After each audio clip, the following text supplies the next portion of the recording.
हा आपल्याकडे असा एक 82 इयर मेल पेशंट्स आहे. त्यांना व्हायरल हिपॅटिटिस झालेला होता.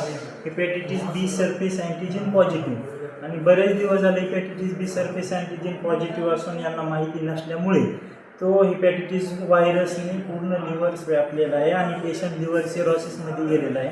लिव्हर सिरोसिसमुळे सेकंडरी स्प्लिनोमेगाली आणि पोर्टल हायपरटेन्शन आहे. पोर्टल हायपरटेन्शनमुळे सेकंडरी असायटिक आहे. सध्या पेशंटला मॉडरेट असायटिस असल्यामुळे आपण हे असायटिक टॅपिंग फ्लुइड करून काढतो. त्यासोबतच ज्यामध्ये प्लाझ्मा लिकेज असल्यामुळे शरीरातील प्लाझ्मा लेवल खूप कमी झालेली आहे. पेशंटच्या शरीरात अल्ब्युमिन 1.3 एवढ्या कमी लेवलचा झालेला आहे.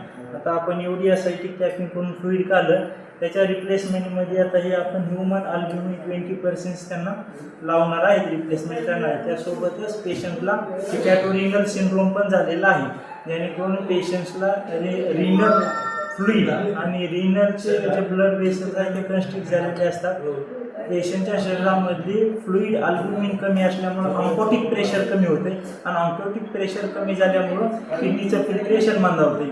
त्यामुळे शरीरामध्ये क्रिएटिन वाढतो, पायावर सूज येणे असा प्रकार होतो. त्यासोबतच आपण टेरलिप्रेसिन आणि अल्ब्युमिनची कॉम्बिनेशनमध्ये ड्रिप लावणार आहे, जेणेकरून आपलं रिनल क्लिअरन्स वाढवता येईल आणि हे असायटिक फ्लुइड्स आपण आता लॅबला टेस्ट करण्यासाठी पाठवणार आहे.